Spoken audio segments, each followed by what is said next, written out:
All right, good evening, everyone. Welcome to the September 2nd, 2020 Abington Finance Committee meeting. We are meeting once again on Zoom.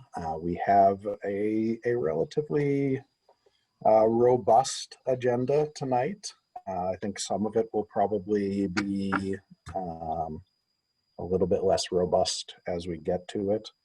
But we are scheduled to do our liaison assignments for the year. We have just share the agenda so people can see it for the recording.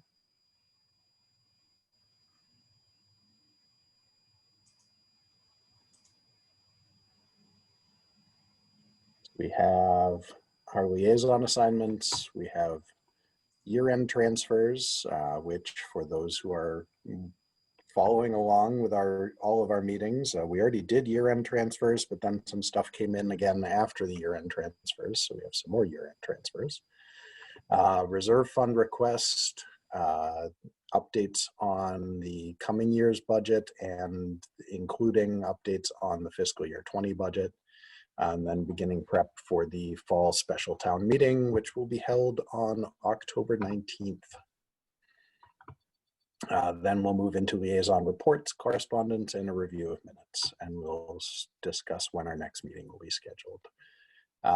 Jumping right to liaison assignments, with Greg not really able to vote on things since he's not sworn in yet, and 3 people not able to join us, at least as of yet tonight. I think we will hold off at least until our next meeting on liaison assignments. I don't like doing them when we have only about half of the committee to determine who's doing what, unless there are any objections.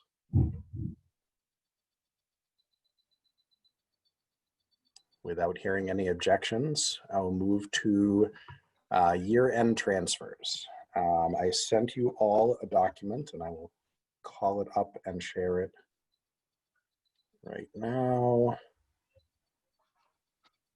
See if I can find the right one. That's the one. All right, hold on a second.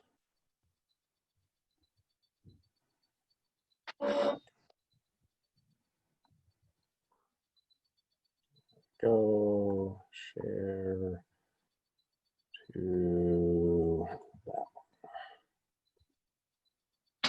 Can everyone see the document that says request to be made and transfer voted before any expenditure? Yes. Sue, this is the right document, correct? So as you can see, and Sue can explain in further detail, we had a few bills that came in late after we had done our year-end transfers before. Sue is trying to balance the books and make everything accurate and correct. We have 3 bills. There's a fire department expense for the ambulance billing. There is an assessor's expense for, is that postage to cover an appraisal fee? Or what is that, Sue, the top one? And then registrar's postage for the final postal package, postage purchase. Purchase order. What is purchase order? Sorry, that's what POs stand for. Thank you, Scott. So we have those 3. The money will be coming from the fire salaries line item. Sue has discussed with me previously. There was money enough to cover this in the fire salaries line item from 2020. So do we have any motions, any discussion?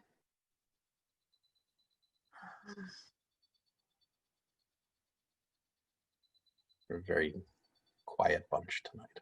I'm just looking at it still. I looked at it earlier and I thought I had a question.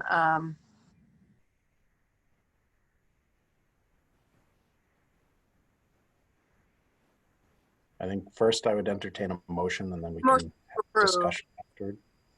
Motion to approve. Is there a second? Second. Motion from Barbara, second from Russ. Are there any questions? Barbara, do you have a question? I'm, Does anyone have other questions while Barbara is trying to determine if she has a question? no. So the fire expense is coming out of transferring from fire salaries, or all of it's transferring from fire salaries? I'm looking at it on my phone, so. All of it is coming from fire salaries. Okay, and So so it's three things that are being transferred to. It's the assessor's expense, the fire department expense, and the registrar's postage. all right, and so we have, 3,000 for the assessor's expense, 6,200 for ambulance billing for the fire department expense, and $150 for the registrar's postage. so my question was, did we just not spend that in like overtime? Was that,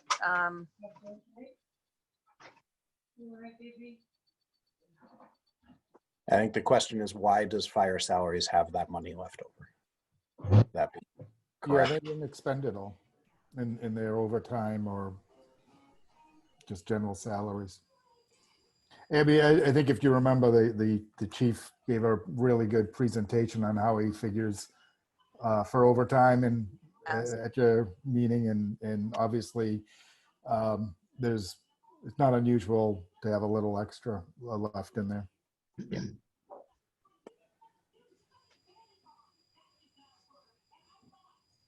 Any other questions? Without any, all those in favor of the motion to approve the transfers, please raise your hand. All those opposed? All those abstaining? Greg? There we go. It is approved. Thank you all. Moving on, the next item on our agenda is the reserve fund request. Sue, if you want to explain, just so that the people who watch the recording of this can know what happened with the parking lot and the money that we had put aside. I believe it was previous year capital plan money for the parking lot paving, or was it was that capital plan, or was that a separate warrant article? And you're on. It was an actual capital article back in FY19. And it was supposed to be for the full parking lot, but apparently there was a misunderstanding between the person who was getting the quote and the person who gave the quote as to the scope of the work. And once we decided that it was just the side parking lot that we could afford, there was also some dangerous areas in front of the library that needed to be repaired as well. So we went ahead and extended it to that area. So we need a little bit more money to make sure, for the safety of the citizens, that they're not tripping on the broken up tar out front of the library and the town hall. So we don't know the exact amount that it's going to come to yet. The job hasn't been finished yet. So when we do know the exact amount, the plan is to come back to us for the request for the transfer. do we know where we're at right now, the amount of overage right now, or do you have any idea, Sue? It's looking like it's going to be approximately 15,000, but I think the senior center parking lot is going to come in at less, so we might be able to just do a transfer from the senior center parking lot to supplement the town hall parking lot. So it might not even have to be a reserve fund transfer. Okay. That would be even better. Any ideas when they'll be getting? I'm sure you're probably have already asked several times. You're waiting on their timeline. They just finished paving the senior center today, and they're supposed to start the town hall in Glenowitz Way this week and next week. So we should know hopefully by the end of next week or the week after that, exactly what it's cost. So if we need, I'm just thinking like a couple of weeks. It's nothing that a week from now, you're gonna need to be worried about having a reserve fund transfer. And No, as long as you guys are aware of it and you understand, we can do what we necessary to make sure the bill is paid or hold on to the bill until you guys approve it. got it. Thanks, Sue.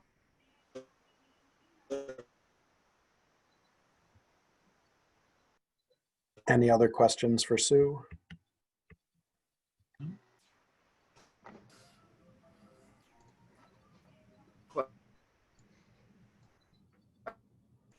All right. So now we will move ahead to budgets. Oh, sorry, what was that, Sue? Someone say something? All right, I guess not. We will move ahead to budgets. So we do have an update on state aid for the fiscal year 21, and an update on receipts in for fiscal year 20. Scott, I don't know if you or Sue want to go into the details there. Well, I can give you the good and the bad. I think Sue could probably give you more of the fine details, but overall we did well on our Chapter 70 and our unrestricted government aid that came in. We had reduced those numbers by quite a bit, and in anticipation of there being a big cut, but in fact the state did come through. So we dodged the bullet there, but some of our other, our projections on revenue, other than that, we weren't so lucky on. So there's a bit of an offset, and Sue can go over the breakdown better than I can. So basically, the cherry sheet numbers came in at about 1.2 more than what we estimated for FY21, but FY20 local receipts came in under by about $600,000, and the DOR won't let us raise our estimates for the following fiscal year on the tax rate for more than 10%. So we had to supplement our estimates for FY21 with their cherry sheets that they're giving, the new cherry sheet numbers that they're giving us. So in essence, the 1.2 becomes about $620,000 that's available to use for the special town meeting for certain items. So the estimate back at the time, that shortfall, is it mainly due to motor vehicle, or just people aren't able to pay tax bills, or Restaurant, like which Yeah. areas or all of them? is it kind of even across the board because of the issues going on, or is there something that kind of sticks out a little more?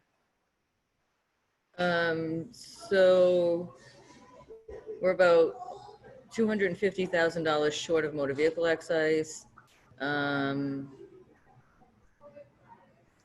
$80,000, sorry, $60,000 less in meals tax. $200,000 less in ambulance receipts. And our Medicaid reimbursement usually comes in at $214. We only got $60,000 back, and that's basically special needs for the schools, and the parents need to fill out certain paperwork to get the reimbursement back. But if the kids aren't in school, we're not getting that reimbursement. So that one we came short at about $150,000. So those are the big ones. On the Medicare receipts, Sue, 150? Yeah, about 150. It's all, we have the printout. Yeah.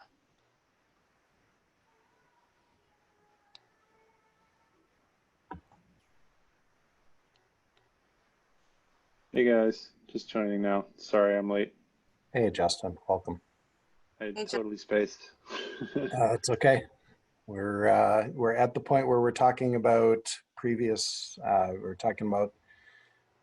shortfall in the Actual receipts for the fiscal year 20 budget, the state aid coming in better than expected for fiscal year 21.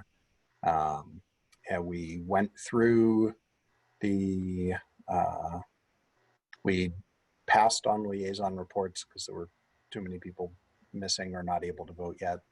We went through the year-end transfers and approved those, and we talked about the potential reserve fund transfer for the parking lot paving, and we're waiting on that because we're not ready to go yet, and it might end up coming from the senior center because the senior center paving might come in at less. Is that a fairly accurate summary so far? Got a question on, you say fiscal year 20 receipts are lower. And now I understand why that affects fiscal year 21. You explained that. But does that mean that our free cash is going to be lower than we expected at the end of fiscal 20?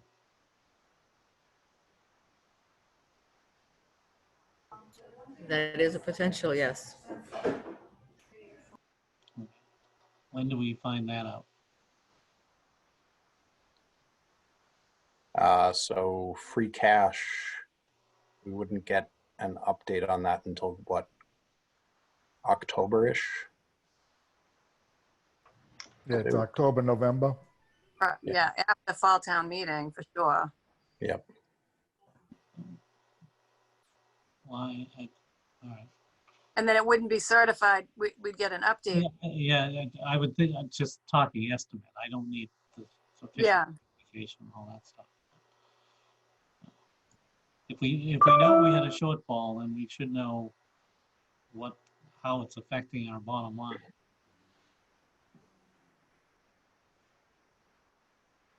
I would think when looking towards next year also that I'm sure that Scott and Sue would be looking at those shortfall numbers and I guess kind of seeing where we're at with everything.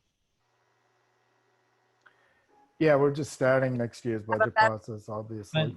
Yeah. I'm still worried about fiscal year 20 though. Yeah. So Indeed. just to clarify, Sue, for fiscal year 20, which is over, essentially all of our bills are paid, correct? That's correct. So Chris, the concern for fiscal year 20 being, Well, we were counting on having $1.3 million in the free cash going into fiscal year 21. so that was the certified free cash from fiscal year 19. Are you referring to the money that we put into stabilization at town meeting in May? I don't care where it's coming from, but it was sort of extra money in case things came up on us in fiscal 20. That So- money so- was last year's certified money. Right. So what we're talking about right now with the October, November timeframe of finding out the free cash number, that's the fiscal year 20 free cash, like what comes from You're cutting out. our balance after the money that we put into stabilization at town meeting is money that came from the fiscal year 19 budget and what was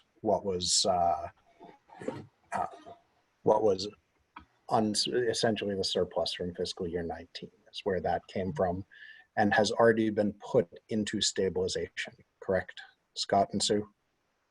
Yeah, that was the money that we moved last year at the last town meeting was the prior year's free cash certified, and that's what we put into stabilization, into the reserves and projects.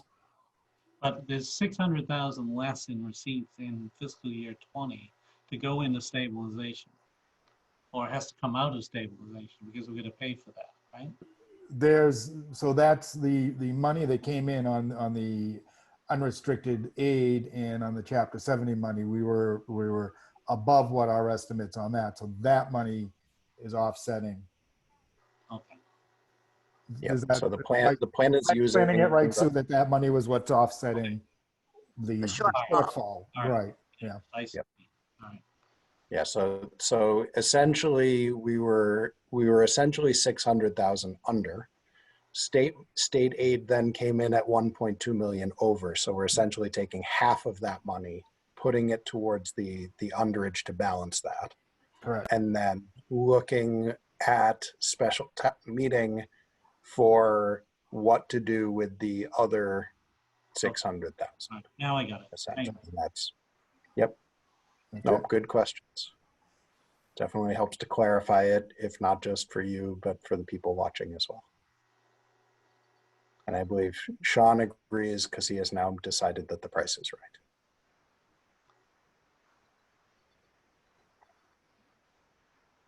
Do we have other questions for Sue or Scott regarding what we've been talking about right there? Do we ever see what was actually spent for fiscal year 20? Is that a report we get, or that's just a point of information for me? What we,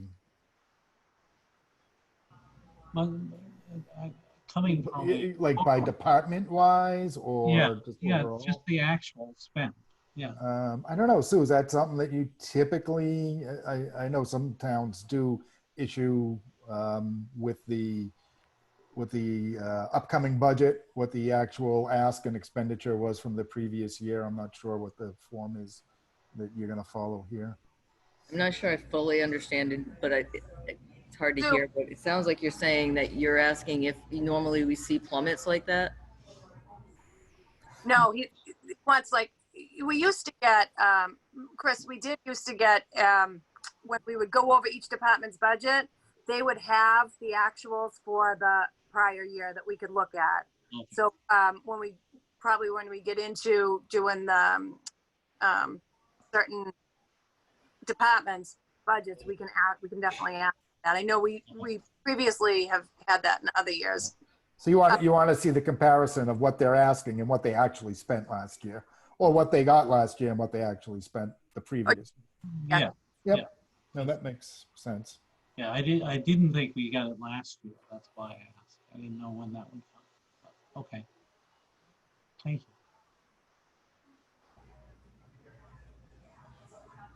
Other questions there before we continue on?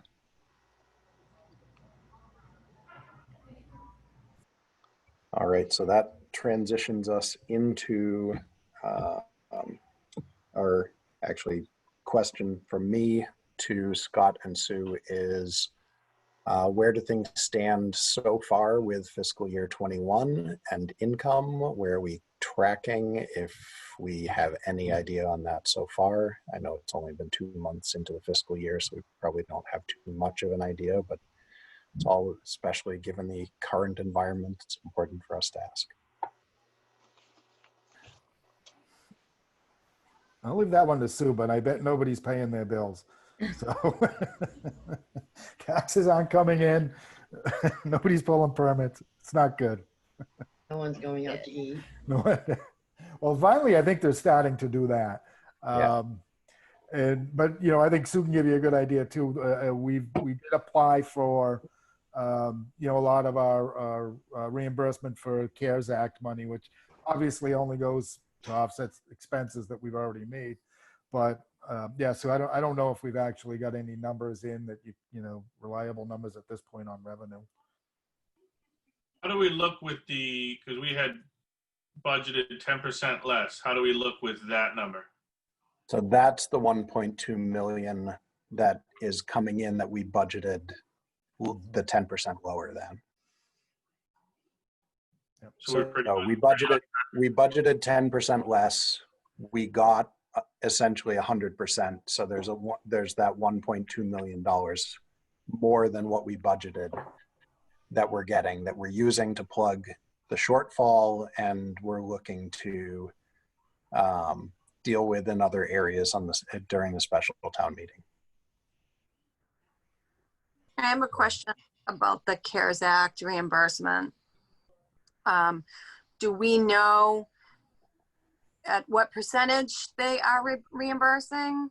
And so we've spent the money out.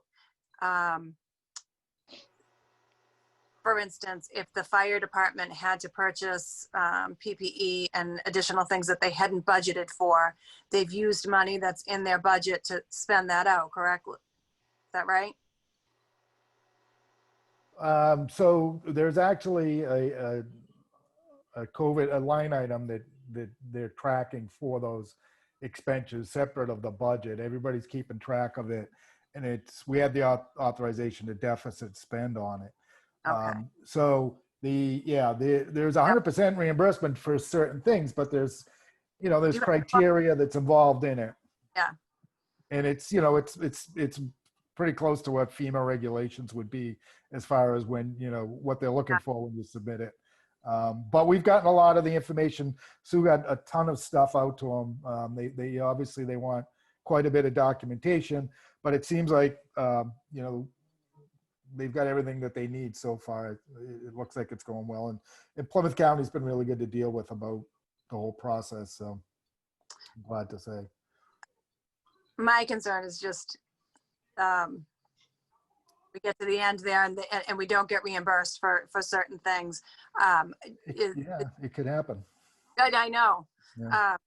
Is there a process that you're going through with department heads to make sure that they know the guidelines so that? Yeah, absolutely. And most departments most departments aren't really involved in it. Almost all of it is either going to be dealt with by the fire chief or if it's anything at town hall or a health department related, that's, it's pretty centralized and everything's going through Sue and Sue's office. So, it is very centralized as far as tracking it. Okay. But your typical department head, isn't going to have any expenses associated with it. The biggest expenses associated with it are going to be building wise, where, when Sue had the vendor come in and put up all the plexiglass and, deal with that stuff, having a person there to make sure that everybody's, following the rules when they enter town hall, that we're keeping account on people, with physical stuff like that. And the school with it separately on their own? And The school is monitoring theirs and sending their information over, yeah. And just to make sure that it's clear, everything that we are looking at applying for reimbursement for is stuff that was outside of the normal budget, correct? Yeah, it's stuff that we didn't anticipate for. It's things, but it's a lot of different things, that can and will fall under it. It could be, it could be laptops that we needed because people had to work from home, or it could be the expenses associated with having AbCam Zoom all these meetings. There's a lot of different things, but it had to be, something that was specifically caused by this pandemic. Just wanted to make sure that was clear so that people didn't think that we were just taking stuff out of the budget and No, you can't. asking for reimbursement for that. No. Would be lovely if we were able to do that. Yeah. But Oh, and that's what I said.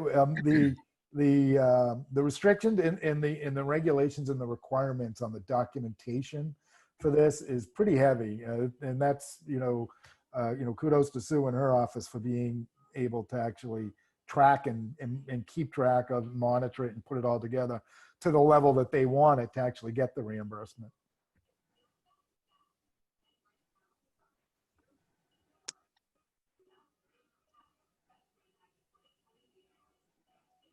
all right, other questions?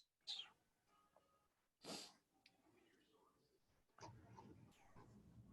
we ready to start to dive into special town meeting warrant articles? See occasional nods. Awfully quiet tonight. All right. Hang on, let me share screen for that.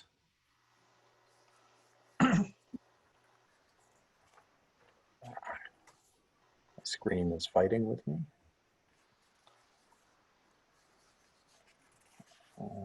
There we go. All right, can everyone see the warrant? No. Yep. All right, so starting out, Article 1 is, so remember when we were going over articles for the annual town meeting and we met with John Stone, the chief of the DPW, and he told us the Central Street Bridge could wait? Yes. Apparently the Central Street Bridge can't wait. So we need to put that back onto the agenda and actually replace, repair, or whatever it is that we have to do, rehabilitate, word, the Central Street Bridge.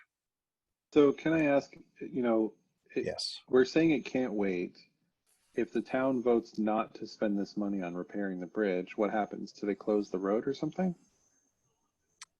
Like, is it that bad or? It's a very good question, Well, Scott. yeah, at some point, they will reduce the rating on the road, and absolutely they could. I've been a party to this in the past where, at some point a state engineer will come out and he'll look at it and you'll get a notice that just says, reduce the rating. And if they further reduce the rating, I mean, it's essentially could get shut down, yeah. Okay. And are there any? And the reduction in the rating could get to be to the point where you can't put a pumper truck over it. Right. Is there, are there national grants available for it? Because it's sort of an infrastructure thing. I don't know how that works, but I was just curious if there's a way to pay for it without taxpayer money. Well, it's still taxpayer money. It's just All a different. Well, that's true. That's a good point. Yeah. Yeah. There are grants out there, and I will say John Stone is really good in really active at pursuing grants. So believe me, if he could find one for this particular project, I know he would. Okay. One of the things that we have been participating in, that we just had a listening session, they called it, or at our last selectmen meeting. It has a lot to do with our ability to apply and ask for grants. But, it's that community resilience program and how we're doing things to mitigate damages from flooding and natural disasters. And by the work that Liz did over with the planning board, to get us to that point will all help us in the future, but it's not an immediate thing. So I think right now, if John says we need this, I trust him that it's probably getting important. It's important that we deal with it. And you got to remember, once this money is appropriated, it's still, we have to go through design and permitting. It'll be a while before the bridge is actually worked on. Got it. Thanks.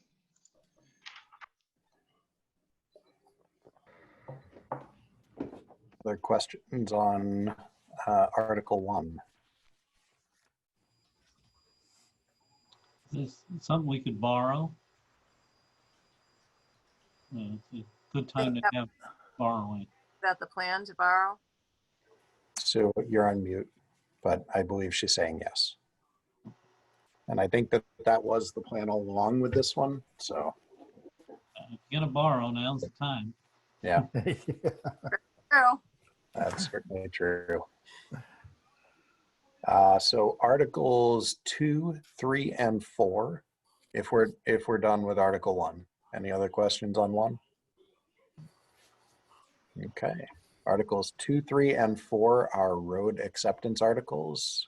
You'll recall that there were 4 road acceptance articles on the warrant, the original draft warrant, before we started chopping it down because of COVID. Apparently 3 of the 4 have made it through to this special town meeting. One of them was not ready yet. And these are placeholders because the selectmen still have to have a public hearing on each one. I don't, Yep. I don't anticipate a problem with having that Hearing done. Excuse me, and I do believe that the all the comments from the planning board have been addressed, so I don't anticipate a problem with them making it to town meeting. All right. Any questions there on those three? Without any, moving on. Article 5. This is the selectmen have reached a buyout with the police chief. This is funding the portion of the buyout that is not yet funded. Amount that is funded, we had that in the police budget through that salary line item, or? Part of this, most of this will come out of the budget. There's just not quite enough to deal to, fund the whole package. So yeah, we're going to ask to put a little more in there. Yeah, one thing to keep in mind is that once there'll be a period of time that that we'll be paying the chief, that we'll also be paying the deputy chief at a higher rate for that period, and we'll be paying a lieutenant at a deputy chief rate for that period. Does this amount of money take care of that situation, or is? Yeah, the idea of this was to deal with the whole situation. So this should fund the difference between what will be in there and what we need, with the essentially the shortfall. Okay, so it's not that the separation agreement required $68,000 more to paid out to an individual. It's that the $68,000 is required to make up the difference between when you're having to pay two people at the same time for the position. Yeah, I mean, essentially, it's to cover all the costs associated with it. The article will probably read a little bit different. I think it's just going to say that it's to fulfill a contractual obligation as opposed to a buyout agreement. But essentially, either way, yeah, it is an agreement that we entered into with the chief, and we are on the hook for it. So. But yeah, basically, we'll take as much out of it. The idea was to use as much that was in the budget without leaving that budget short. And again, like I said, it's a department that you have to consider overtime, and you also have to consider, again, there'll be people getting paid in excess of what they normally would have gotten paid. Yeah, I just didn't want anyone looking at it and thinking that it wasn't a bonus, no. Coming from the budget, and then in addition to that, we need still another $68,000 to give as a, it makes it the way that I read it.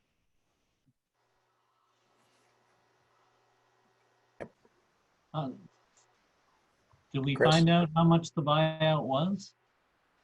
Is that private information? No, it's actually pretty public these days. Yeah, I think I've seen that online. So. All right. Yeah, I don't have it in front of me, but you Yeah, certainly. we don't need to talk about it. I'll look it up. That's all I want to know. Yeah, I've seen a number out there. I don't know if that number was accurate, but I have seen something floating around out there on the internet. So. Well, that was what I wanted the clarification with the 60,000, that there's. There was accrued vacation time that's being, paid for. There's sick time that's being paid for. And essentially that's what it is. It's Yeah, and correct me if I'm wrong, Scott, but most of it was contractual. Exactly. Yes. Okay. Thank you. All right. Any other questions on Article 5?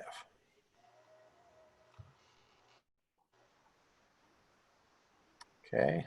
Article 6 is to transfer $15,000 for a temporary position in the Board of Health. This was explained to me as there's a part-time person in the Board of Health. Right now, the Board of Health is, as you could imagine, slammed right now. And so they're essentially bringing this person up in hours and having them do more work. Is it Sue or Scott? Was it bringing them up to full-time? Correct. They'll end up being a full-time employee. Yeah, there's obviously, there's a lot going on in the Board of Health. It's not going to slow down anytime soon. Even after the first of the year, when somewhere down the road they get to a point where there's a actual vaccine from it, I mean, we'll have to have programs in effect where we're setting up vaccination centers. There's obviously, I think we're all aware of the big push for flu clinics this year. We'll be dealing with that. And there's a lot of heavy amount of complaint-related inspections that have to go on that the Board of Health is stuck with. And it's everything from a worker in a restaurant who may or may not be wearing a mask to, them not following the rules at a shopping center or whatever it is. But, we have to go out and we have to check. It could be, hey, there's 100 people in somebody's backyard and nobody's wearing a mask. Unfortunately, our health department has to follow up. We're not getting a lot of help from the state on any of this. I bet the phone doesn't stop ringing. No, Yeah. no. I call him Sunshine, the poor guy. He never comes to my office with good news. So my question is, does bringing this person up to full-time impact benefits and other? Yes, it'll end up being a benefit eligible position. And to be quite honest with you, I don't know that the position would go away. It is a position. There's quite a bit going on down there. It was a neglected, as far as I can tell, somewhat neglected department. My question is does the $15,000 cover it? Actually cover it? That is a Sue question for sure. Do we need to find out so that we can make sure that we have the right amount of money to cover the full package for bringing someone up to full-time? Yeah, and I know Sue's having trouble hearing some of this, but I do know that I believe we do carry a certain percentage for onboarding of new employees as it arises in our benefits section. So I think that we're pretty much covered with that, but certainly before town meeting, Sue and I will talk about it. I thought we weren't bringing on new employees though. This is already an employee and believe me, if it was any other position or any other area, but unfortunately, this is the one part of town that, or town government that is just, I can't throw enough people at them. Unfortunately, this is the best I can do. We can't just come up with like standard answers for him. No help is coming? Yeah, I mean, No. What's anybody really going to do? Like, are people going to get arrested? Fine.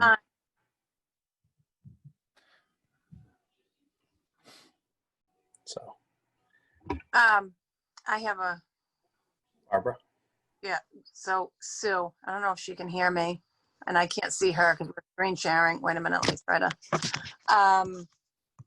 She's looking. Okay. So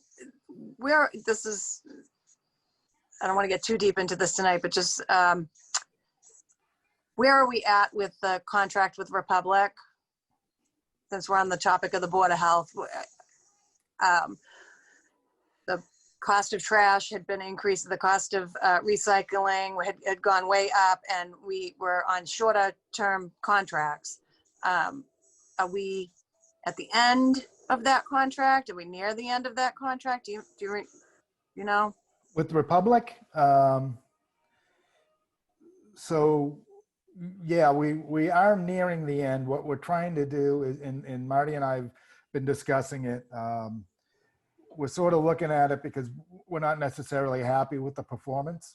Well, that would be, I have a whole nother thing. I'll come No. to that.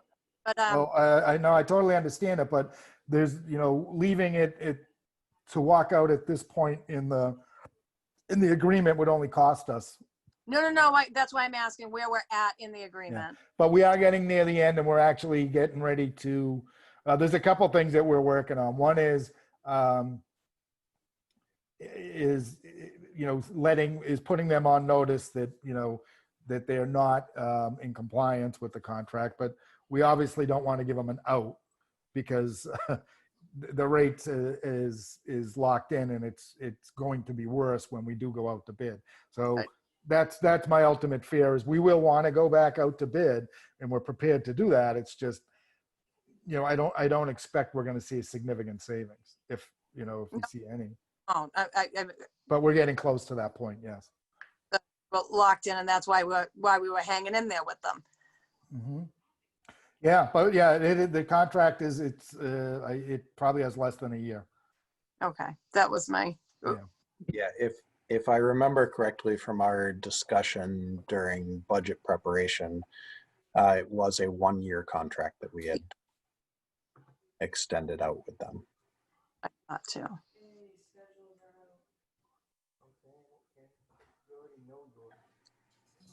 So are we good with Article 6? We've ranged a little bit off of the specifics of that. We're good there. Moving on to Article 7. Article 7 is purchasing a vehicle for said person in Article 6. Yeah, we're gonna not do that. Okay. We'll bring that up maybe at the annual, but we're not looking to do that right now. In fact, if anything, I may try and see if I can get some sort of a grant vehicle. I thought you were going to say we might take that person's car and use it for someone else in town. They don't have a car. That's the problem. I mean their personal car. Oh, take that. Yeah. No, I think we're going to get them like really turn things around there. We'll get We're not going to give them a car. We're going to take their We're going car. to take it away. Eminent domain. All right. Yes. For Article 6, could we change the wording on it if we think it's going to be a full-time position? That's probably wise if we're Yeah, like I said, though, bringing it's someone up from a temporary position to a full-time position, it probably should be stated as such in the warrant article. Yeah, but like I said, Article 6. Oh, I see what you're saying. Fund a temporary. Not 7. Not with 7. Article Okay. Yeah. 6 with the position itself. Yeah. I think No, that I makes agree. sense. All right, so Article 7 is off the table. Article 8, the boilers at the fire stations. Scott or Sue, do you want to go into what the chief has told us? Well, yeah, I mean, the boilers they're old. They're, I don't know how old the buildings were. I mean, you guys have heard the stories of those 2 buildings much more than I have. But yeah, the boilers are going. They're spending a lot of money on constant repair and maintenance of them. Even though there is, the committee and we're trying to come up with a place to build a new fire station, we still haven't actually settled on a location. We have to come to town meeting. I don't know that we'd be ready for this special. I think we have to wait to the annual to come to town meeting just for design money. A new station is at a minimum 3 years away. So I was going to say by my estimates, I would guess probably 4 or 5. Yeah, I mean, that's highly likely. So in the From meantime, the point of getting everything approved and then built and actually occupied. So yeah, we can't not maintain the boilers. They're large pressure boilers. I believe that they actually have probably a pressure vessel that has to be certified by the state. I'm surprised that the state actually continues to certify it if that's the case, but you know, it's, again, he's throwing money at it every year to repair it. At this point, I think it's time to consider replacing them.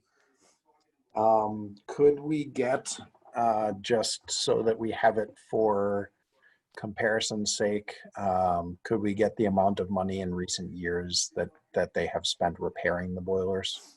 Yeah, I'm sure. Yeah, I was if gonna they ask the ask. same thing, Matt, I because if think it's anywhere less than, $70,000, it seems like it might be worth just to keep repairing it, right? If we're Well, gonna replace those stations anyways.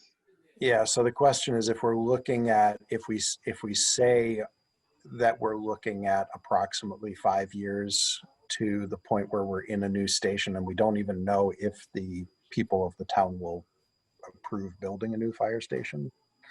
But if we say we're in the ballpark of 5 years to a new station, if we're spending $10,000 to $15,000 a year repairing these boilers, then it probably makes sense to replace them and have new boilers in there and for approximately the same cost that we would spend over those 5 years. If we're spending $1,000 or $2,000 a year, then it might not make sense. So. Yeah, no, and you know what? I'll ask for a report from the chief on it, or maybe he can chime in at our next meeting. You know, Yep. I think the other issues to consider is it's just like the hot water heater or the hot water at your house. It doesn't go out and Monday on a halfway decent day at 2 PM when there's a plumber sitting across the street looking for something to do. It's in the middle of a storm when they come back at 2 AM on a Sunday and it's 0 degrees out, and these guys have been, making runs all night, and they come back to no heat. So, whatever we do, it has to be something that's going to be a little more consistent than, breaking down once a year and fixing it. Yep. When it's my home, I can also call Mass Save and so is there something like that? Is there a program like that if we go with a greener boiler system? That's the problem, is they don't get into gas boilers. Those Mass Save and those saving things are for high efficiency, mostly electric units, but they're not for, like, it wouldn't be something that not necessarily Mass Save, but some of the greener.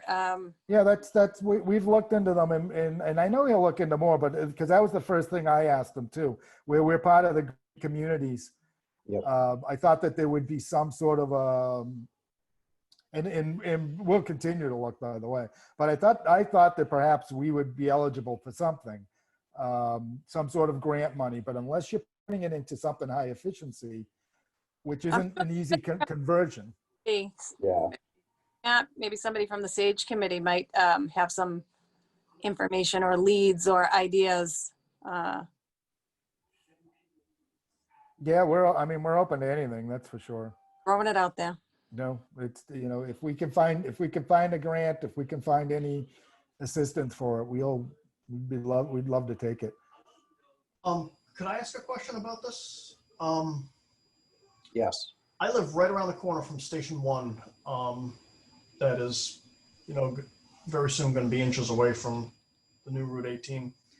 And I, like all of us, have seen the condition of the station, and I know the building has, many issues. If we're going to put a new boiler in, say, let's Station 1, and then say we move out of Station 1 in 4 to 5, 6 years or whatever, and it's got a pretty new boiler, is there a way to Bring that boiler to the new building? dispose of the boiler for money, like sell it used or whatever? And what I'm thinking is, I'm just presuming that due to the condition and the location of Station 1, for example, that building is just going to be plowed in the ground at some point, and it would be a disappointment to plow in the ground with 50-year windows. So in my what I've done in the past with buildings and in my philosophy with them is I prefer not to be the ones tearing them down. There's a cost associated with that we could either bear the cost or we can pass the cost on and just take less money for the building. Yep. And then in the interim though, we could make that decision and say, well, we think that the boiler is worth something. We can surplus it and sell it separately. But then again, that also reduces the cost if it's somebody who wants to repurpose the building. Good point. So the best thing to do is just list that as an asset with the building, and let whoever's going to come in and take it, and they can ultimately decide, how they want to repurpose it. If they want to salvage it and sell it, good for them. They'd be crazy. I've never come across anybody who's demolished any of the buildings that I've put out that hasn't stripped it for everything that it was worth before they demolish it. Yeah. Okay. All right.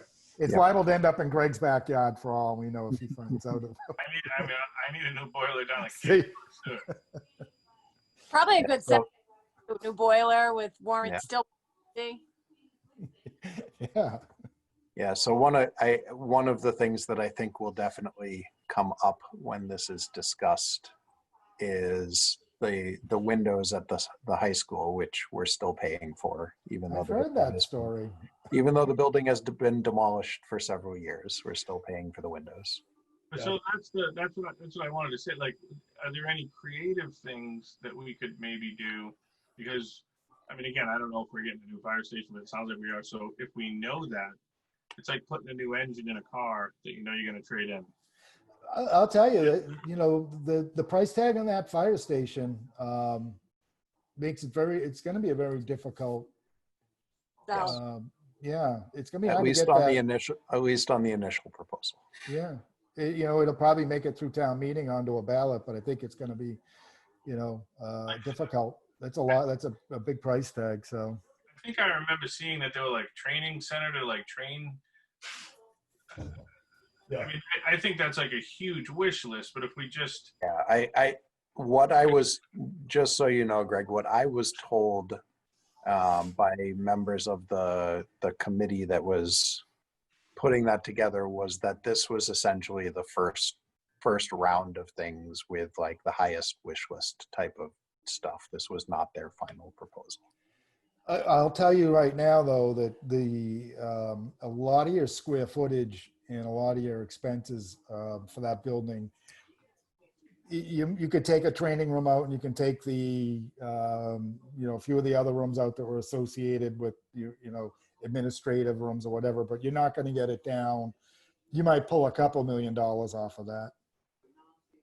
But it's going to be a $25+ million project before it's just, it is what it is. I don't know. It's a lot of square footage. You're putting a lot of equipment in there. You're absorbing 2 stations. There's a lot of manpower and you do need some training room. They do need some, like an emergency operations center. And there is a need for some of that. like, this is the kind of stuff where I say, if people could bring a couple things to the table, instead of just having one place that replaces 2 of these buildings, I mean, do both buildings have to be, do we have to do that right now? And I know I hear the answer a lot, like, well, we might as well do it because we're going to need to do it in 10 years. But there, I mean, 25 million, I've asked even other towns and stuff like that, like 25 million, that's a serious chunk of change for. Well, the rail price is 30, so it's even worse. 30 what they're asking for. Yeah. Even 25, like, I don't know what, for 25, I can show you one of my clients' houses for 25 million. I'm not trying to be a jerk or even be like whatever. Like one of them has an 18,000 square foot house in Greenwich, Connecticut.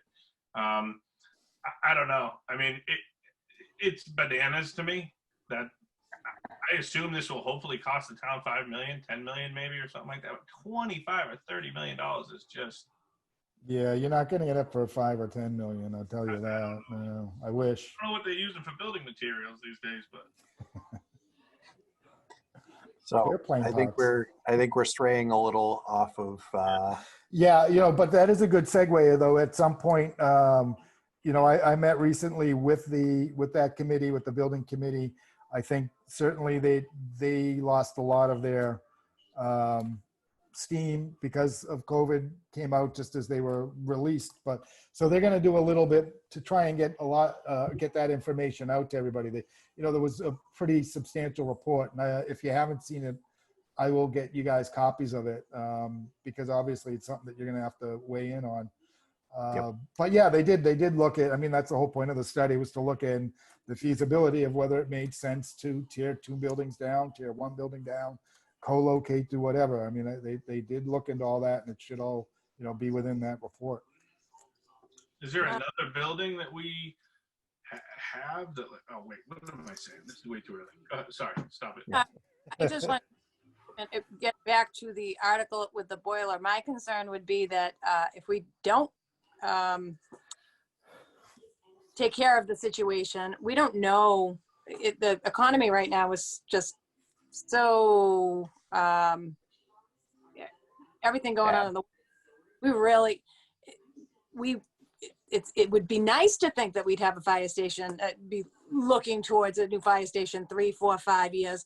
But we don't know where everything's going right now and what it's going to do to the economy going forward the next 2, 3 years. So my concern would be if we don't take care of the situation with the boilers, that we're going to be caught off guard. Like Scott was saying, it never goes on a Tuesday afternoon in the 80-degree weather with a plumber waiting to come and fix it.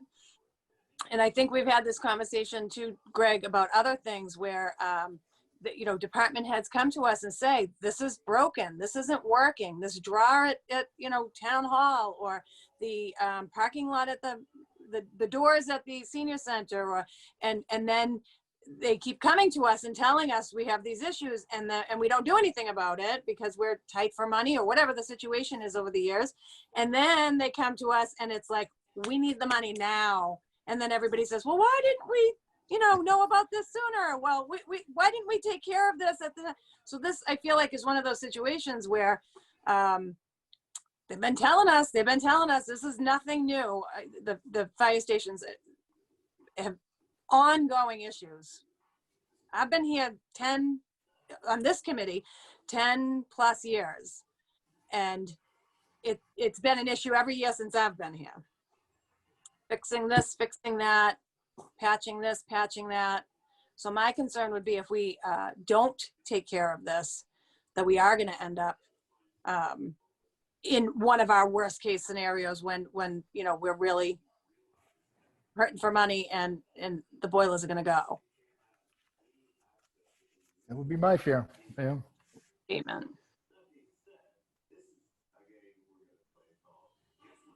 all right. We thoroughly well discussed for tonight on the boilers, Article 8. And so when you're ready to zoom in on this again at your next meeting, I will request that the chief gives us an update on expenses he's incurred on repair up, so far, and maybe can come and explain a little better what he's dealing with. Yeah, that would help. That's That would be great. Thank you, Scott. Greg, you'll supply the coffee for that meeting though, right? If it's a Zoom meeting, I'll supply anything you want. It's got to be a Zoom meeting. Greg will supply the Werthers. I wish. I actually still have some from too. All right, Article 9 is another one that's the fire department. The fire department has secured a grant to purchase a brush truck, but there is approximately $10,000 that is the town's portion of purchasing that would need to be covered. The brush truck is in excess of $200 and something thousand. So it is a Very small portion from the town. Yeah. This is a brush. Can we Yeah, and we this take was actually a couple of the firefighters, I apologize, I don't have their names, but a couple of the firefighters asked the chief if they, if he wanted some assistance on researching and obtaining grants for some equipment.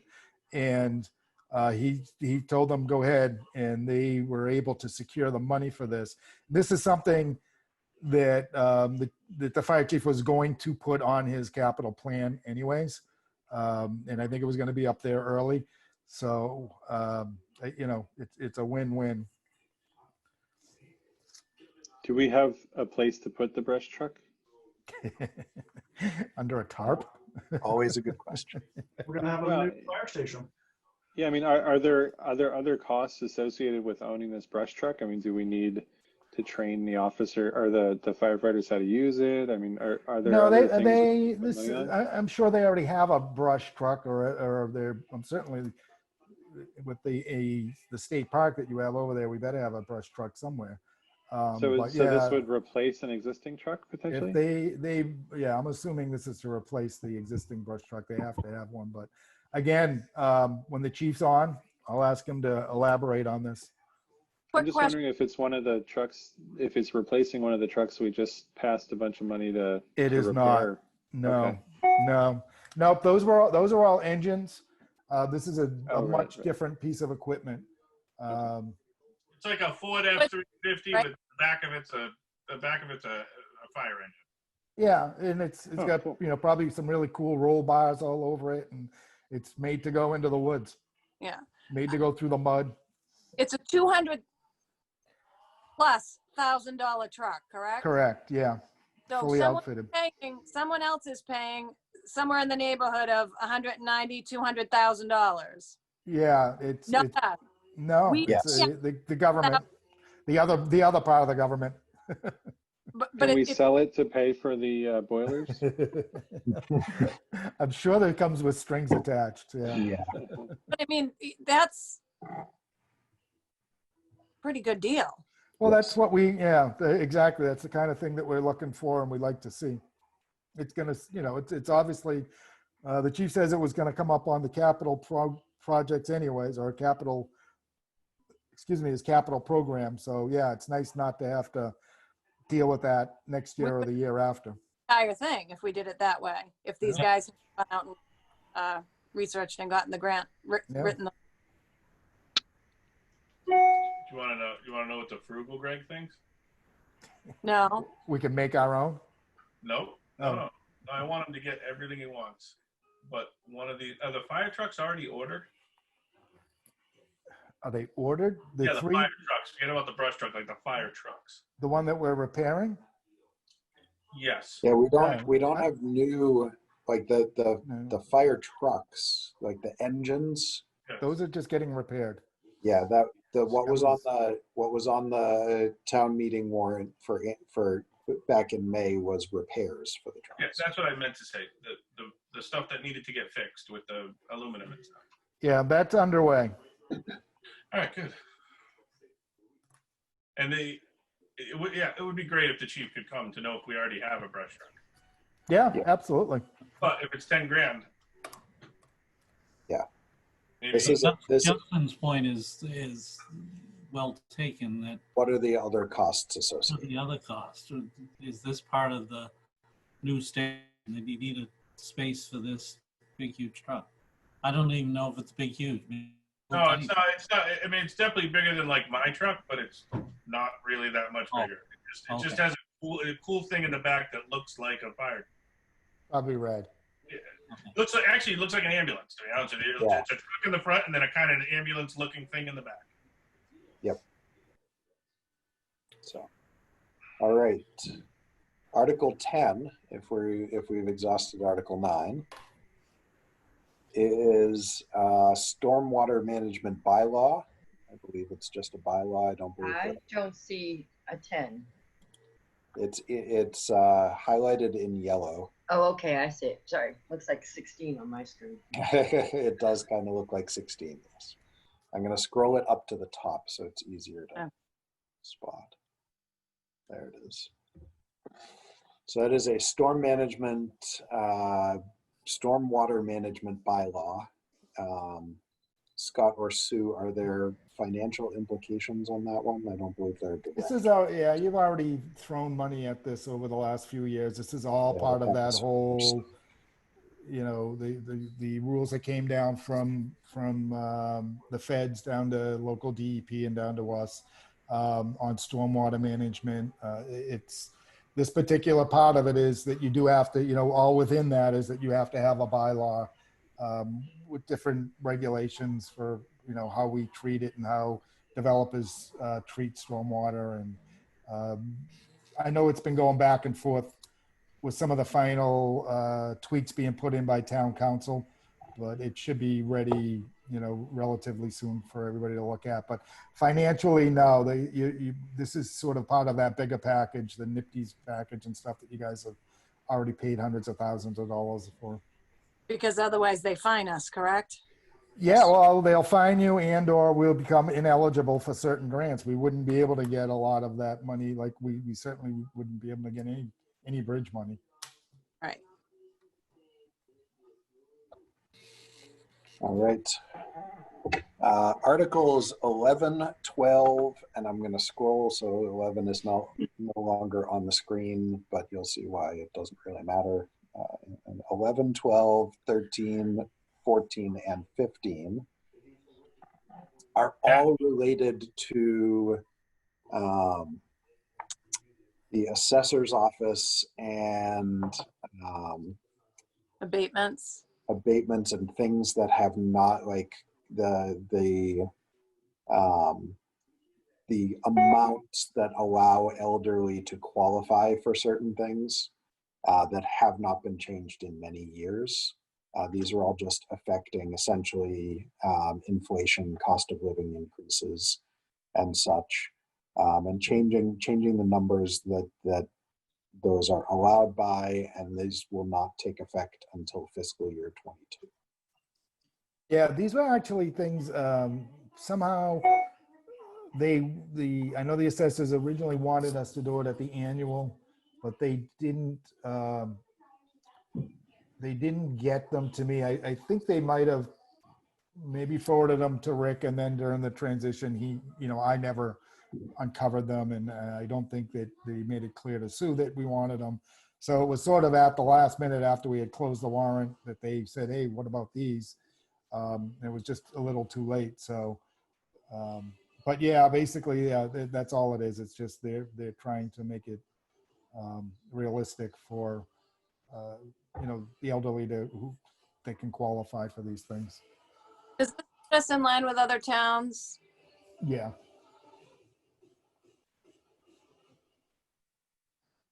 Does anyone have questions on those 5 articles? Yeah, so, Craig, go back to the other one so we're dropping I'm just trying to make it from 30 grand to 20 grand. So roughly 30%, we're dropping that. Whatever this is for, we're dropping that. which one are you looking at? Article 12, to see if the town will vote to increase the income limiting qualifications. Exemptions, persuade. I don't know what it even. So this is the amount of income that they can make and still qualify for things. So changing the amount of income that an elderly person can make and still qualify for exemptions from 20,000 to 24,000. And where did we come up with 30,000 and 36,000? 30,000 is the current number. It's going up to 36,000. Yeah, so I believe that they found that these numbers. I thought it was saying change it from 30 to 36 to 20 to 24. It's changing one number. Like if they're single, it's currently 20. We're changing that to 24. If they're married, it's 30 and changing that to 36. Got it. Is that going to hurt? Is that going to hurt some of these older people? This should actually help the older people because it will allow them to raise the minimum. to make more income and still be exempt from things. We basically haven't kept up with the cost of living increases that. Yeah. If I remember correctly from what Sue was saying, I don't think these numbers have changed since the 90s. Yeah, that's crazy. I mean, Yeah. those are- So that was the purpose for these 5 articles, 11 through 15. Other questions on those? All right, Article 16, Greg, you're going to be in your wheelhouse here. We're going to be purchasing a greens mower for the Strawberry Valley Golf Course. And I believe this is, I sent along the invoice that Sue had sent out with the particular machine that they were looking for. I believe they're spreading the cost out over 2 years, but this is from, I believe this is from their, Sue, is this from their enterprise account? Yeah, I asked Sue about this earlier. She did say that they were coming out of their accounts.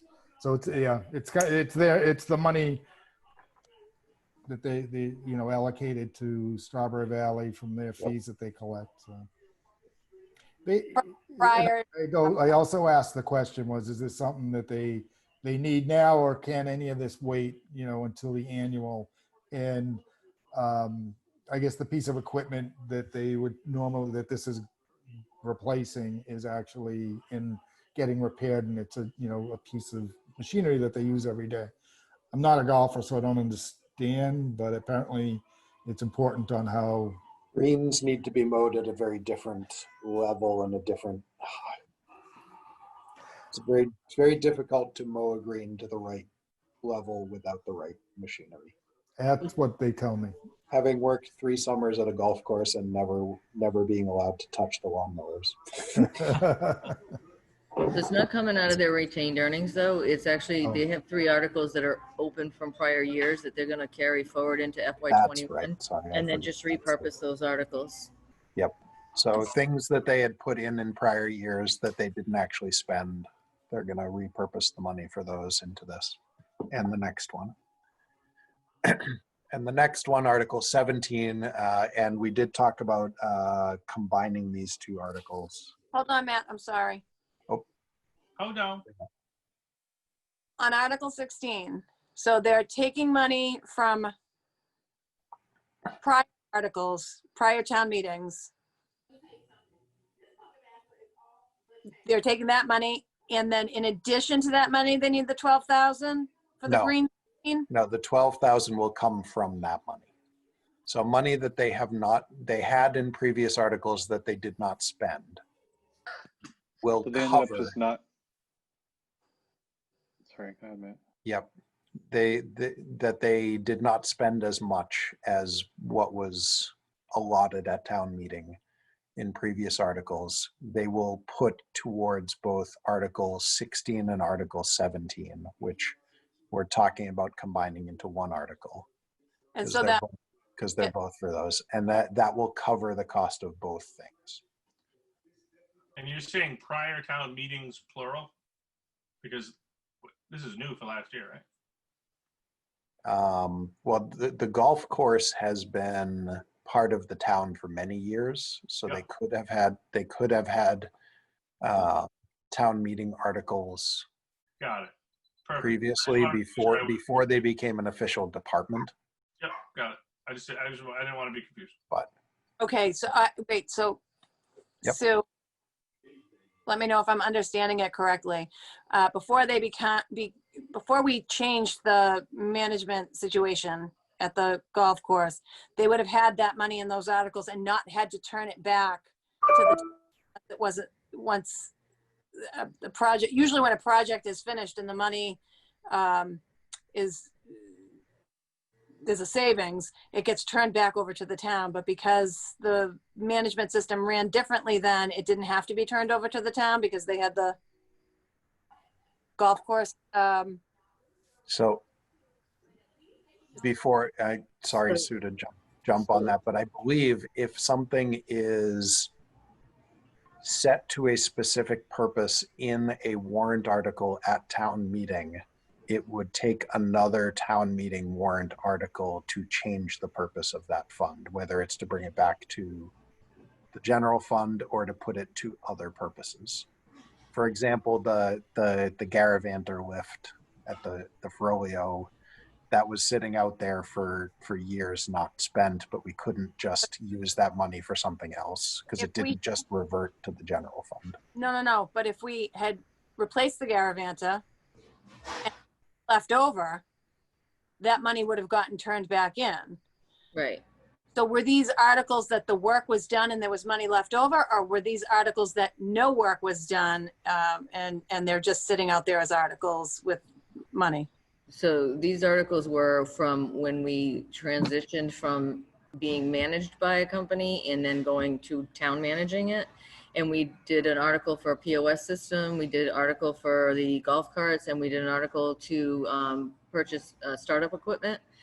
They didn't use all of that money, but we overestimated. We didn't know exactly what those costs were going to be, so they didn't use that money. So that was it was a special of FY19, bringing it into FY20. So they did what they needed to do to set up their books in FY20, and they didn't end up using all of that money, especially the POS system. We put like $30,000 into a POS system that cost us less than $6,000.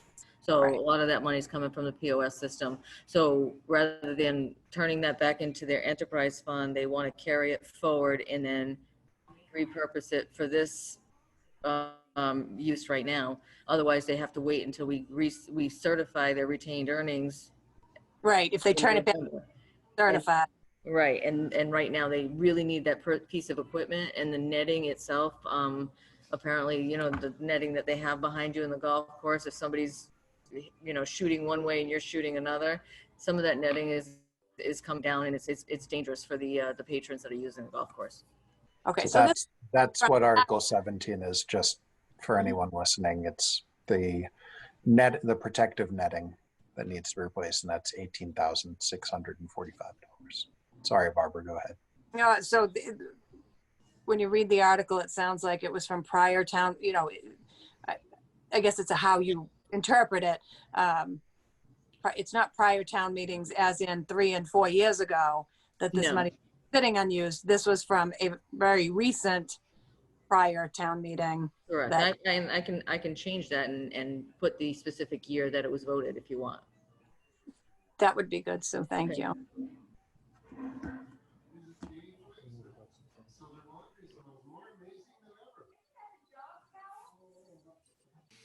Any other questions on 16 and 17 for the golf course?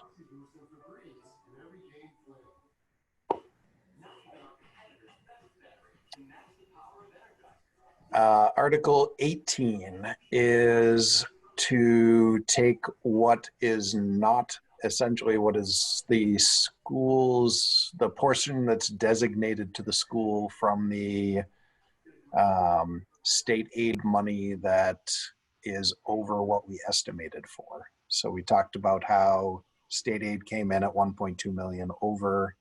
We're using approximately 600 of that to make up for the shortfall from the FY20 receipts.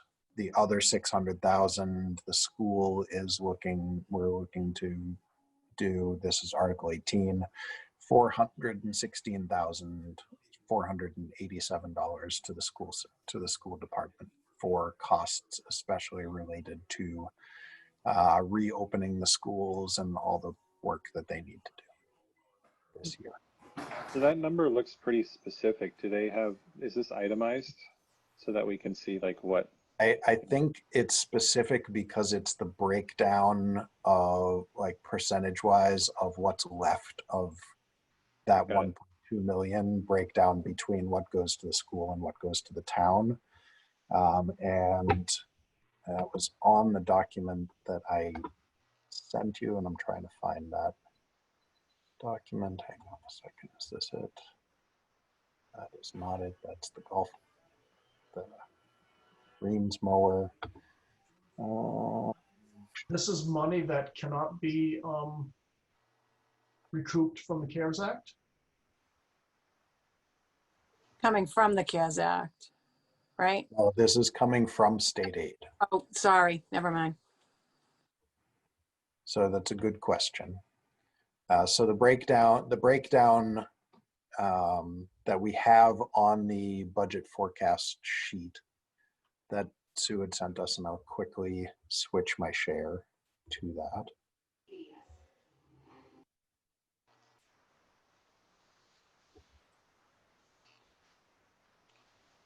Was, so you see here highlighted in yellow on the screen there, $621,622.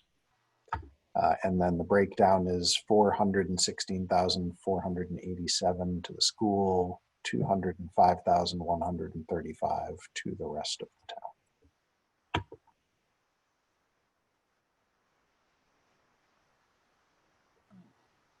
It's just sort of, here's this money, spend it on what you need to spend it on.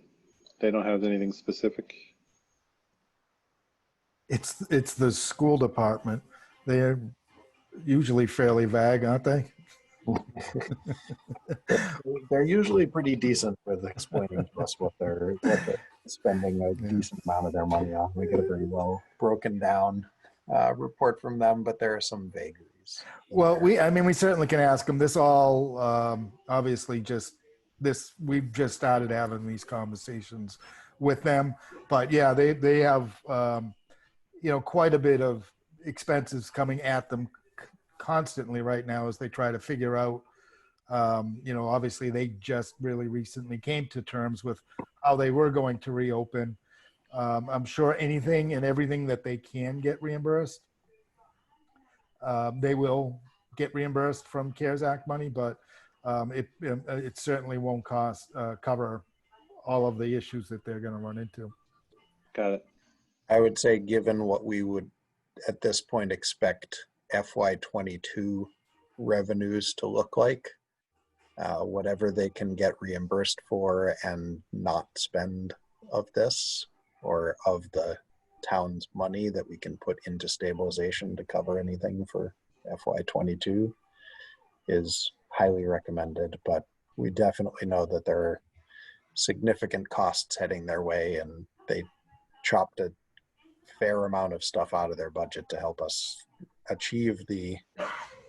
They were very clear that when they cut their budget for FY21, that there was a definite $650,000 funding cliff that would come our way in FY22. Yeah. So this is going to help that funding cliff wherever they took that money from. They said we're going to do this now, but we're going to need the money later. So this is kind of giving them the money that they needed, that they cut out of their budget. And like Felicia said, it's a moving target right now. They're not sure what their necessities are going forward based on the DESE's regulations and opening back up the schools. I think we've always gotten very detailed answers too from them. They've always been very good about working with the town and working it out. So I'm sure we could get detailed information, whatever they have, I'm sure they would give us.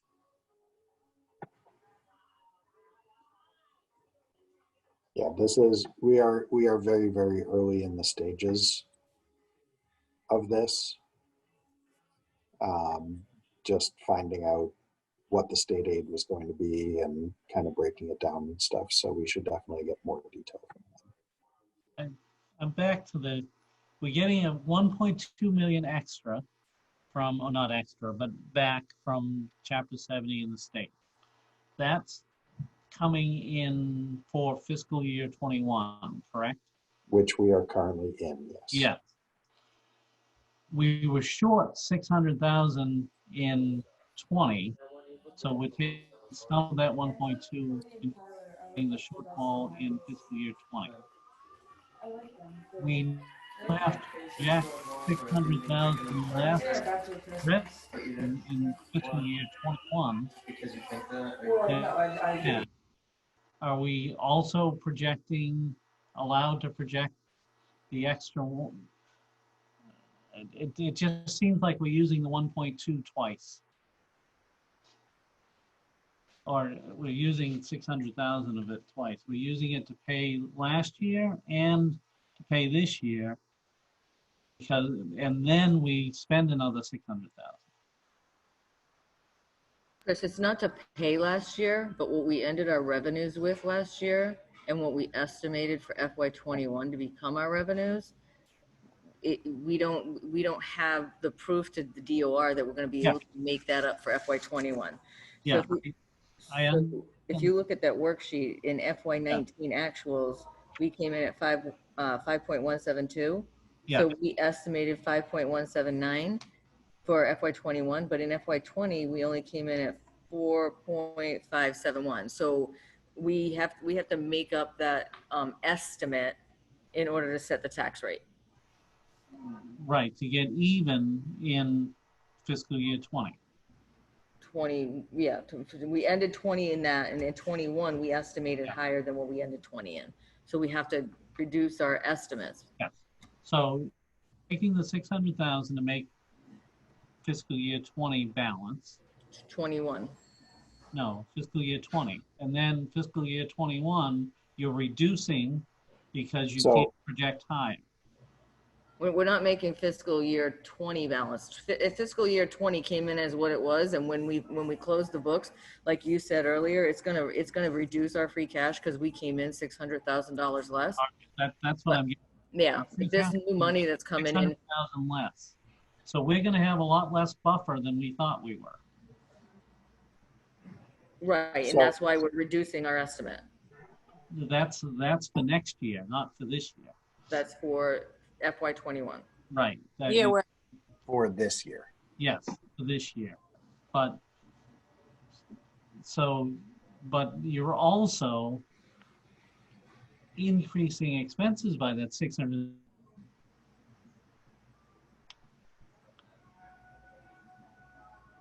You used it twice.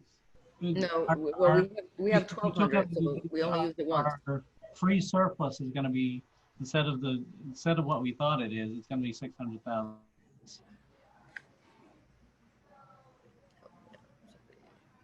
Which is fine. I just want to make sure that. So I think there are two different 600,000s that we're talking about here. There's the 600,000 as it pertains to the FY20 budget, and the 600,000 that you can see on the screen in the top yellow line here, right, as it pertains to the FY21 budget. Yes. Which are you saying we're using twice?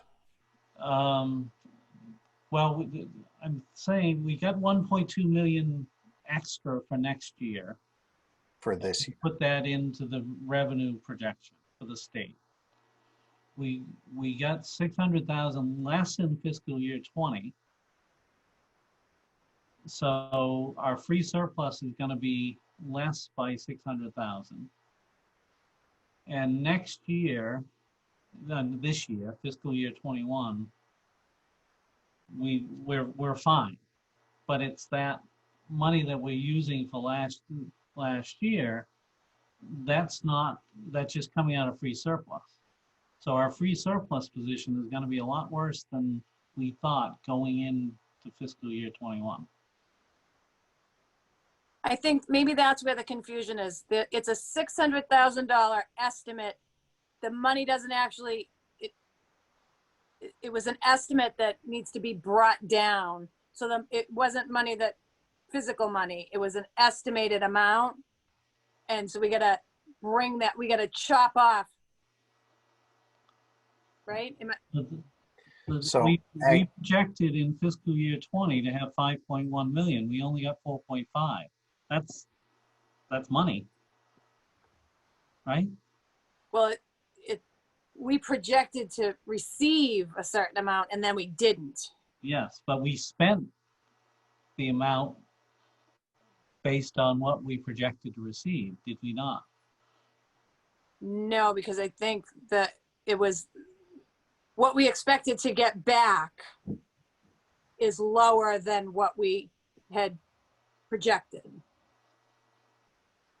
All right, I'll. That's why he's saying it sounds like a double whammy or whatever. Right. Oh, that now I get why yeah, I understand why it would look that way if you were thinking of it at, because Sudi, walk through it again, Sue. I'm sorry. You're muted, Sue.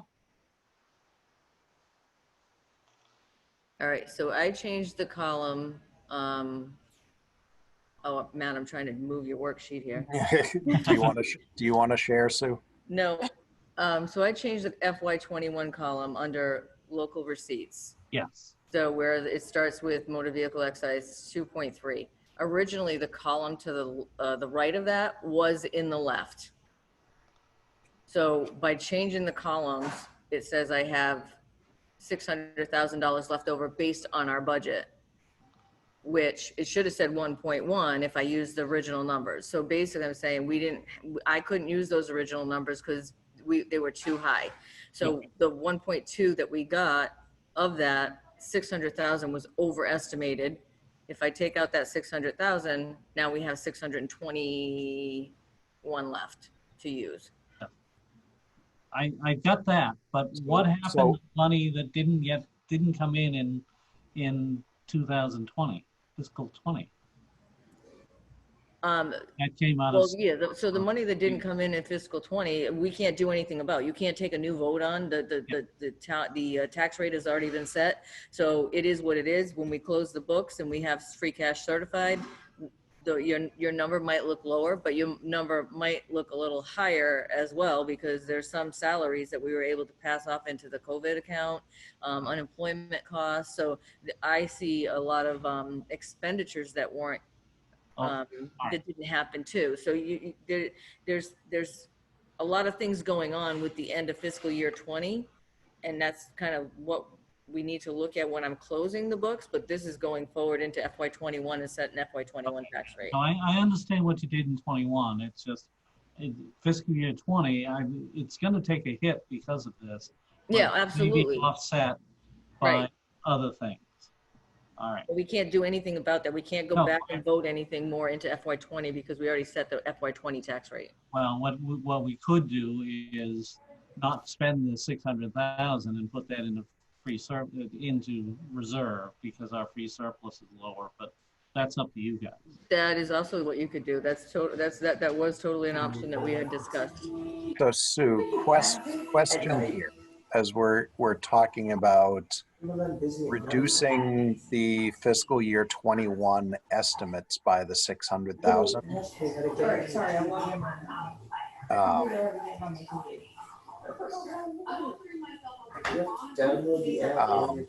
Sorry, somebody's loud. If people can mute if they're not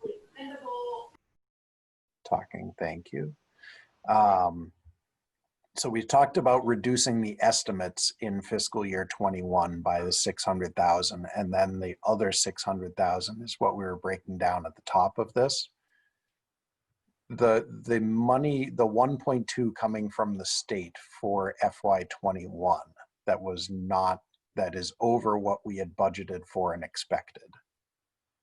We're essentially taking 600,000 of that and saying, this will make up for the downturn in estimates, correct?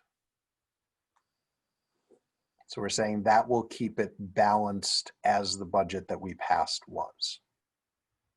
That's correct. And if you don't want to pass any of these warrant articles, the other 621,000, as Christopher said, can go into stabilization.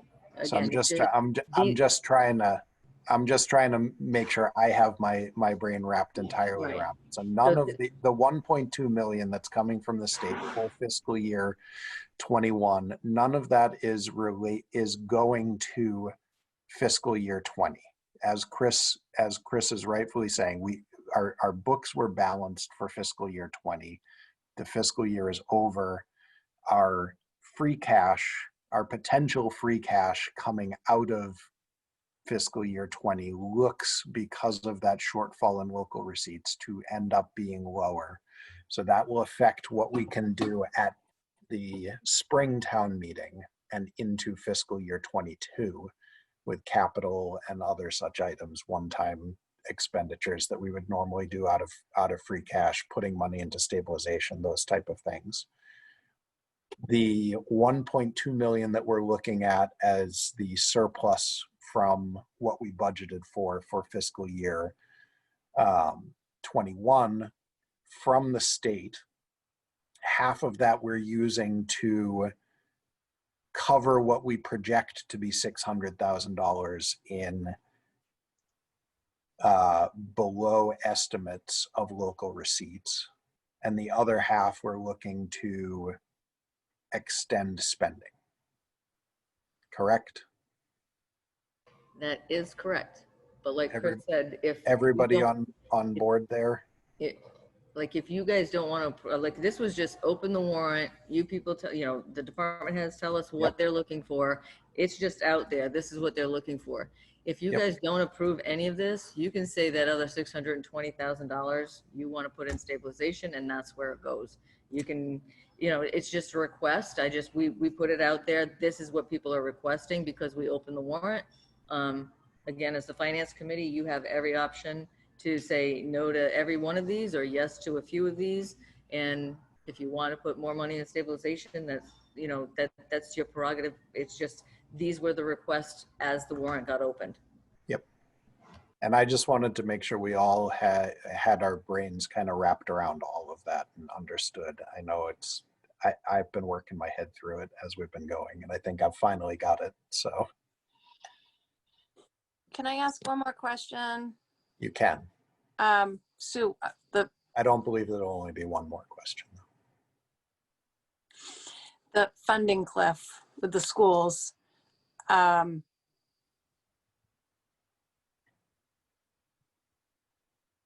you repeat what you said? I remember them telling us in our budget meetings that there was going to be a funding cliff because of the way they had to do things at the time. So this money, this 400 and, I don't, what is it? The four. So if you look up at the top of the screen near the top yellow line, $416,487. So that is part of that money that we're saying, like, you could reject all of these articles and put 600,000 into the stabilization fund, and then we would be at that funding cliff though sooner, later. It would be later. It'd be like in the budget period for FY20, and we might be at a better position at that place to know where we're going. We might be in a worse position, but if you have the money tucked away, then you can decide, okay, do we, you know, do they have this funding cliff, and does the town have this funding cliff? You know, so it's Because we know the size of the funding cliff right now. Or maybe I guess we have to ask them. I know they definitely took $650,000 out of some sort of grant funding to fund their budget That they were going to have to cover. FY21 that they're not going to have forever, so they're going to need to put that money back at some point because it is grant funding. So I'm not fully sure. If you want to be on the safe side, put money away and then look at FY22 when we're putting the budget together.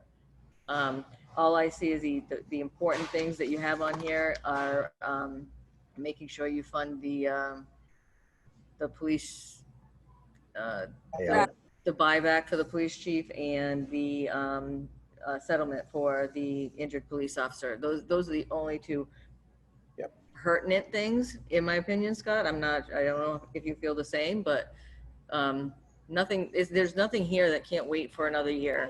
No, I agree. And Sue and I have already talked about, you know, having some of these things that probably could be in a capital program, and we want to sort of establish a more formalized program. But yeah, the contractual obligations that we have on Article 19, which is a settlement, and then the Chief's article, I think we have to fund those. But again, the only other one is, like, you know, I think we probably hear a little more from Chief Nuttall on the boiler situation. Well, and also, I mean, we'd have to discuss this as a group when we're going over Yeah. our ideas, but I'd hate to leave $200,000 sitting on the table. Yeah. the For brush. this, yeah, I mean, yeah, You know, I would hope we could come up with 10,000. Something that, Yeah. like, That just- would seem a very reasonable one to include. But Just throw- to the point that both Chris and Sue are making, those are the things that we have to consider when we are giving our recommendations on each of these things, and that is what the townspeople and the taxpayers have to consider when they come to special town meeting and are voting on these things. So. The purpose of the part of the process we're in right now is trying to get our head around what each of these things are, where all the money is coming from, where it's going to, and what we want to do with it and what we think is appropriate. So, as Scott and Sue mentioned, Article 19 is a voting to fund a settlement that was reached with an injured employee. That is definitely one that's very important. Are there any questions on that one? It was an employee injured on the job. I believe it was a police officer. Is that something that would be covered by insurance? It seems like This is going to be a settlement agreement. So we haven't fully settled yet, but it's settlement of a lawsuit. So I can't really go into a lot of detail about it, but yeah, this will be the portion or a portion that will be liable for outside of insurance. I guess my only question is why, as a town, would we vote on this when, I mean, if it's a lawsuit settlement, then we kind of we're have obligated. an obligation to pay, Yeah. right? Yeah, Well, the the same town as any is contract, we're obligated, but Yeah. we have to appropriate the money. right. The town is obligated to pay for it. It's where the funding comes from. Got it. Okay, thanks. Article 20, just really quick to touch on that, is setting up an affordable housing trust. So I think this is just setting up a trust. I don't think it's placing any money into it. You already, CPC already allocated seed money for this last year or at the annual, and they allocated the money, but they didn't have a formal trust in place. So there'll be the document will be in there that will establish the trust and the powers of the trust. But the money, yeah, we're not asking for more money to go with it. Yep. And that is all of the articles. Obviously, we need more information on many of them. We need more discussion to determine what our positions are going to be. We don't need to do that tonight. It is approaching 9 o'clock here in Abington. So I think we're reaching towards the end of our road for tonight. Do we have any questions before we move off of the warrant, which we will pick back up at our next meeting? Yes, just one. Yes. I would love, one, I just sent an email on 2 brush trucks that are 1 year old and for sale, less than 2,000 miles on each one of them. But 2, forget about that. Somebody just said if we can save 10 grand. I think it was Scott. I would love for someone to give me a crack at this $10,000 thing on the brush truck. So one, I just found one that saves us a lot of money, but if we have a grant, I guess spend the grant. I don't know if you can take that money and if it's only towards the brush truck or if the fire people can use it towards other stuff. I think it's brush truck specific. Yeah, so if it's just brush truck specific, can somebody please give me a crack at the 10 grand? The difference. I would say to talk to the fire chief on that to figure out what the parameters of the grant are. I don't know. I don't want to change anything to do with the grant. Nothing. Well, but I think the parameters of the grant are what set that number at 10,000. Very specific, usually in the grant writing and the questions and the specifics that you have to. Here's my point. Let me make it super easy. The cost is 190,000. Did anyone say, can we pay 180? And I think that the way that this type of a grant works is whatever the cost is, the town pays 10,000, the grant pays the rest. So like a 90-10 split or something. I don't think it's percentage wise. I think it's 10,000 and the other amount. Yeah, ultimately, they're going to drop off of the truck, and our cost to us is 10 grand. But a great question when Chief But Nuttall is here. definitely, yeah, definitely something to talk to the chief about. Yeah, he'll be happy to talk about it because it's, I think, he's pretty proud of the work that the guys did in securing this. And I Yes, just, I did just the send crack at everybody 2 brush trucks. Sorry, say that again, Greg. I said I did just send everybody 2 brush trucks that are for sale. Are they less than $10,000? One's 121,000 and the other one's 75. Both 2019s. Right. So there we go. We're still in it for 10. We can spend 10 I think Sue's checking out. seconds with you. All right. So We'll look at your trucks, though, Greg. They're nice. Thank you for taking the time. definitely. All right. Going back to the agenda now. Do we have any liaison reports? See a lot of heads shaking no. Correspondence. I don't know if anyone has checked it at town hall. I have not been there to check. I don't see any. I can check this, but it's going to be up there, Matt. Okay. Review of minutes. I do not have meeting minutes for us to review for this meeting. We reviewed the last ones that we had at our last meeting, and that brings us to our next, setting up our next meeting. Do people think that we should meet next week, or should we go 2 weeks? I feel like 2 weeks, we're talking about the 16th. We're talking about at that point being just about a month before special town meeting. We've gone through the initial version of everything tonight, but as we know, we have questions and things. It's not likely that we'll have enough of a refinement for you we're closed on Monday as it is. Yeah. It is the holiday weekend. So I'm not likely to have enough information to make any, substantial difference in your opinions by Tuesday. That's more reasonable, Matt, for information. So is everyone comfortable with the 16th, Wednesday the 16th being our next meeting? Yep. I got thumbs up and head nods and smiles all around. So we will next meet on September 16th, 7 o'clock, and we'll determine if we're going to meet on Zoom or in person. Someone going to reach out to Chief Nuttall? Yeah, I'll take care of that. I'll talk to the chief and see if I'll make sure he's available. Yep. I'd be surprised if he wasn't, but. Yep. So talking to the chief about that, if we can talk to John Stone about the Central Street Bridge and what would happen if this does not get approved at this time, I think that would be good information to have. Yep. And then, is there anything else that we needed to follow up on?